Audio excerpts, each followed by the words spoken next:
Hello guys, welcome back to my channel. It's your girl Star Flames and we are back with another video. In this video guys, we're gonna talk about TMZ catching up with Judge Mathis. As you guys can remember, yesterday I did a video talking about Judge Mathis urging Sean Diddy Combs' friends to check on him. He's saying that even though he's not a Diddy supporter and he doesn't condone what Diddy does, but supporting him doesn't mean that his friends condone those behaviors. But normally, people would show up to support friends when they're in trouble, and it doesn't mean that they are supporting the wrongs that the friends have done. Now today, we're going to talk about what he's sharing with TMZ. He's saying he's not fond of the guy, but he would give Diddy about 4 to 5 years behind bars because so far the prosecutors have made clear 2 roads. And he's saying, 2 of the charges, they are very clear at this point in time, and as such, he would sentence Diddy to about 4 to 5 years behind bars. Let's take a look at this clip together, shall we? And then I'll get back with the rest of my commentary. Ask you, there's a lot going on right now with the Diddy trial. I've seen a clip of you saying that if you were in charge over this case, you would give him 5 to 10 years. I kind of want to know, from what we've seen so far, what are your thoughts on everything? Those are state charges. I would give him 5 to 10 years for the multiple assaults against women, and I think they've proven that he was involved with the arson, burglary, being in the man's house. You don't have to break in. You don't have to break anything, kick the door down. Just being in someone's house unlawfully without their permission is burglary. So I think those 3 things have been proven, but they're state crimes and their statute of limitation has expired, so that is irrelevant. The federal charge is where I think only thing they have proven thus far in the RICO case is the interstate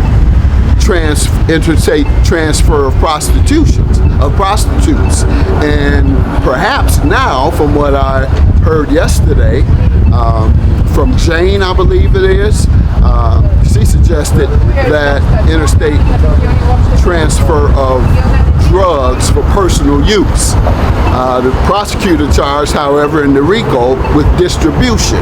Distribution is typically the sale. But in this case, they are charging for distribution, which I think is more like personal use. You send someone out to buy the drugs and y'all party off of it, as opposed to buying them and selling them or distributing them for money. So Judge Mathis is addressing the Kid Cudi saga, because I realize that a lot of people really are not chimed in on that. And I'm happy that he made it clear that definitely Sean Diddy Combs will be held accountable, because the mere fact that he kicked in a man's door, that is within itself a crime. Now you might be saying, but he bombed Kid Cudi car too. Why isn't he talking about that?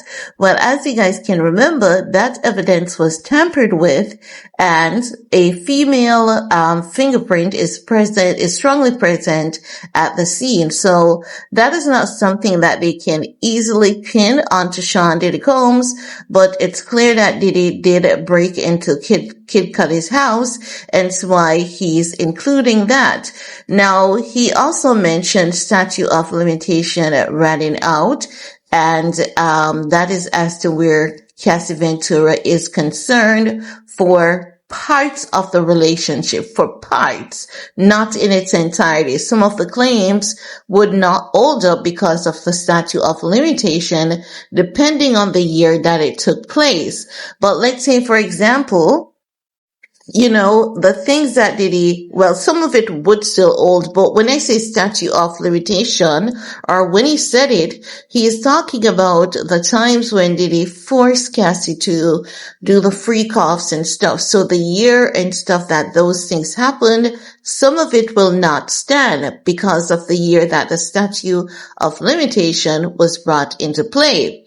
But as it relates to the rest of it, like the trafficking of substance, how he coerced her, abused her, Even when she was dating Alex Fine, what she detailed he did to her, that would still stand. Now, as you guys can also remember, when that, Intercontinental Hotel footage was released, and many people were asking why it is that the police is not moving in to arrest Diddy, the police department also made it clear that the statute of limitation had run out. They can't move in to press any charges against him for that. So that is one example of what Judge Mathis is talking about. But however, he's saying so far, the prosecutions, they have made two roads evidently clear in this. So which means that on the charges, they can see sex trafficking, human trafficking, the trafficking of substance and all that. So he's saying that has been made very clear, but he is not seeing the racketeering as yet. But I want to hear from you guys. Do you agree with Judge Mathis? And he's just talking based on what has been established so far. So what's your 2 cents on the matter? Leave a comment below. Let me know what's your take. While you're at it, do all you need to do on this video to support your girl. Peace